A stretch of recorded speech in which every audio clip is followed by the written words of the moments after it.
ನಮಸ್ಕಾರ. ಈಗ ನಾನು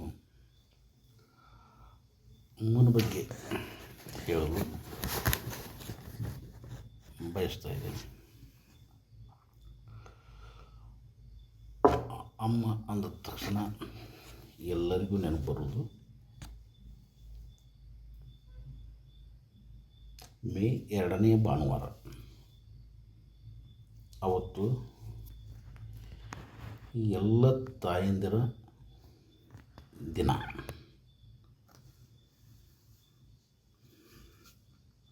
ಅವತ್ತು ಎಲ್ಲ ತಾಯಂದಿರ ದಿನ ಆಚರಣೆ ಮಾಡ್ತದೆ. ಆ ದಿನ ತಾಯಂದಿರಿಗಾಗಿ ಅವರ ಪ್ರೀತಿ, ತ್ಯಾಗ, ಗೌರವ ಸಲ್ಲಿಸುವ ದಿನ. ಪ್ರಕೃತಿ ಮತ್ತು ತಂದೆ ತಾಯಿ ಒಂದು ನಾಣ್ಯದ ಎರಡು ಮುಖಗಳಿದ್ದಂತೆ. ಪ್ರಕೃತಿಯು ಬಡವ, ಶ್ರೀಮಂತ, ಪ್ರಾಣಿ, ಪಕ್ಷಿ ಎಂದು ಭೇದ ಭಾವ ತೋರುವುದಿಲ್ಲ. ಮಳೆ ಬೆಳೆ ಕೊಟ್ಟು ಇಡೀ ಜಗತ್ತಿಗೆ ಅನ್ನ ಕೊಡುತ್ತದೆ. ತಂದೆ ತಾಯಿಯವರು ಮಕ್ಕಳ ಬಗ್ಗೆ ಭೇದ ಭಾವ ತೊರೆದು ಹೊಟ್ಟೆ ಬಟ್ಟೆ ಕಟ್ಟಿ ಜಾಗರೂಕತೆಯಿಂದ ಬೆಳೆಸುತ್ತಾರೆ. ನಾವು ಮಾಡುವ ಉಸಿರು ಇವರಿಂದಲೇ ಸಿಕ್ಕಿರುತ್ತದೆ ಮತ್ತು ನಾವು ಕಂಡಿರುವ ಪ್ರಪಂಚದ ಈ ಬೆಳಕನ್ನು ಅವರ ಮಡಲಿನಿಂದಲೇ ಪಡೆದು ಬಂದಿರ್ತೇವೆ ಮತ್ತು ಅವರಿಂದ ಸಿಕ್ಕಿರ್ತವೆ. ಇವರ ಮುಂದೆ ಜಗತ್ತಿನಲ್ಲಿ ಸರಿಸಾಟಿ ಯಾರೂ ಇಲ್ಲ, ಅದು ಸರಾಸಗಟವಾಗಿ ಹೇಳಬಹುದು.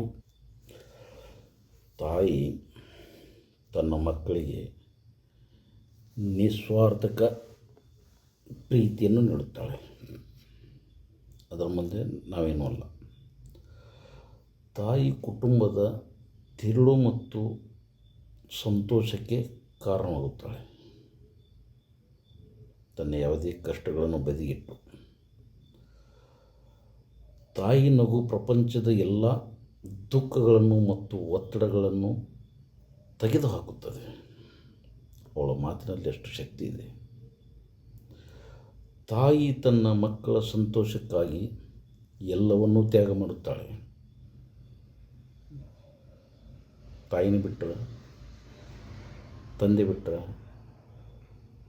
ನಮಗಾಗಿ ನಮ್ಮಂಥವ್ರು ಯಾರೂ ತ್ಯಾಗ ಮಾಡೋದಿಲ್ಲ. ಅದು ತಾಯಿ ಒಂದೇ ತ್ಯಾಗ ಮಾಡುವ ವಸ್ತು.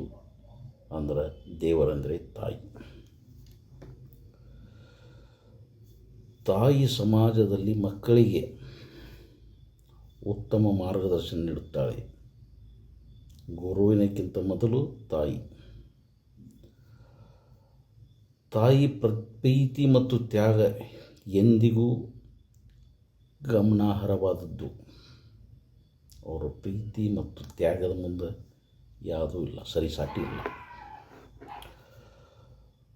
ಒಂದು ದಿನ ನಾನು ಶಾಲೆಯಿಂದ ಬರುವಾಗ ಮಳೆಯಲ್ಲಿ ನೆನೆದು ಬಂದೆ.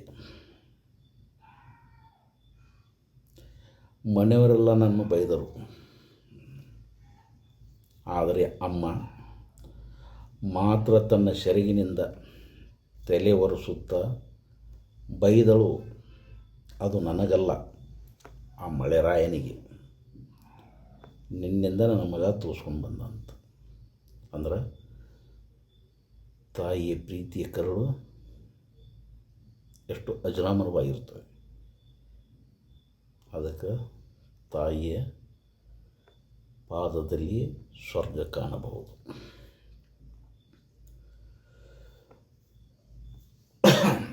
ಕಷ್ಟ ನುಂಗಿ ಸುಖವ ಹಂಚುವುದು. ಅಪ್ಪ ಹಸಿವು ನುಂಗಿ ಹೊಟ್ಟೆ ತುಂಬುವುದು. ಅಮ್ಮ ಜೀವನಕ್ಕೆ ಜೀವ ಆಸರೆ. ನನ್ನ ಅಪ್ಪ ಉಸಿರಿಗೆ ಹೆಸರೇ. ನೀನೇ ಕಾರಣ ನನ್ನ ಅಮ್ಮ. ತಂದೆ ತಾಯಿ ಮಕ್ಕಳನ್ನು ಓದಿಸುವುದು ಮತ್ತು ತಮ್ಮ ಹಸಿವು ನೋವು ನೀಗಿಸುತ್ತಾರೆ ಅಂತಲ್ಲ. ತುತ್ತು ಅನ್ನಕ್ಕಾಗಿ ಯಾರ ಮುಂದೆ ಕೈ ಚಾಚಬಾರದೆಂದು ಅಂಥ ತಂದೆ ತಾಯಿಗಳನ್ನು ಅವರ ಮುಪ್ಪಿನಲ್ಲಿ ನೋಡಿಕೊಳ್ಳುವುದು ನಮ್ಮ ಕರ್ತವ್ಯ. ಇದನ್ನೆಲ್ಲ ಮರೆತುಬಿಡ್ತಾರೆ. ತಂದೆ ತಾಯಿ ನಮಗೋಸ್ಕರ ಎಷ್ಟು ತ್ಯಾಗ ಮಾಡಿದ್ರನ್ನು ಮರೆತು ನಾವು ದೊಡ್ಡರಾದ ಮೇಲೆ ನಮ್ಮ ತಂದೆ ತಾಯಿಗಳನ್ನು ಯಾವುದೇ ಒಂದು ಅನಾಥ ಆಶ್ರಮದಲ್ಲಿ ಬಿಟ್ಟು ಬಂದು ನಾವು ಐಷಾರಾಮಿ ಜೀವನ ಮಾಡುತ್ತೇವೆ. ಏತಕ್ಕೆ ಬೇಕು ಇದು? ತಂದೆ ತಾಯಿ ಮಂದಿ ಯಾವ ಐಷಾರಾಮಿ ಜೀವನವೂ ಇಲ್ಲ, ಯಾವ ದೇವರೂ ಇಲ್ಲ.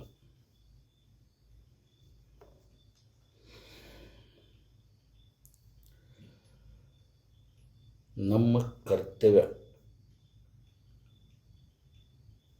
ಹೇಳಬೇಕಾದರೆ ನಾವು ಗುಡಿ ಕೊಂಡಾರ, ದೇಗುಲ, ಚರ್ಚು, ದರ್ಗಾ, ಮಸೀದಿಗಳಲ್ಲಿ ದೇವರನ್ನು ಹುಡುಕಿದರೆ ನಮಗೆ ದೇವರು ಸಿಗಲ್ಲ. ನಾವೆಲ್ಲಿ ಹುಡುಕಿದ್ರೆ ದೇವರು ಸಿಗೋಲ್ಲ. ಇವನ್ನೆಲ್ಲ ಬಿಟ್ಟು ಮನೆಯಲ್ಲಿ ಇರುವ, ನಡೆದಾಡುವ ದೇವರೇ ನಮ್ಮ ಅಮ್ಮ.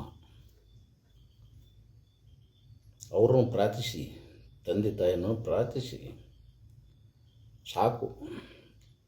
ಅವರೇ ದೇವರು. ಅವ್ರನ್ನ ಬಿಟ್ಟರೆ ಯಾರೂ ಇಲ್ಲ ಈ ಜಗತ್ತಿನಲ್ಲಿ. ಎಲ್ಲ ನಮ್ಮ ಮನಃಶಾಂತಿಗೆ ಮಾಡಿಕೊಂಡಂಥವೆಲ್ಲ ಆಚಾರ ವಿಚಾರಗಳನ್ನು. ತಾಯಿ ಬಗ್ಗೆ ಎಷ್ಟು ಹೇಳಿದರೂ ಕಡಿಮೆ. ಮಾತಾಡಲು ಮಾತು ಬರ್ತಾ ಇಲ್ಲ. ಅದು ನಿಜವಾದ ದೇವರು.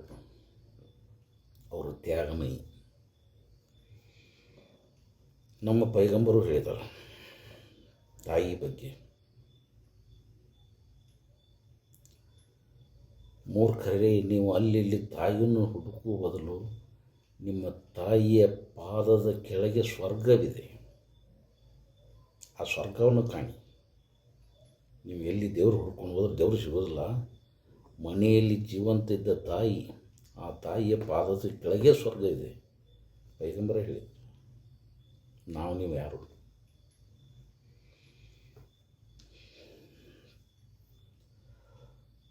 ತಾಯಿಯ ಪ್ರೀತಿಯ ಮುಂದೆ ಏನೂ ಇಲ್ಲ, ಎಲ್ಲ ಶೂನ್ಯ.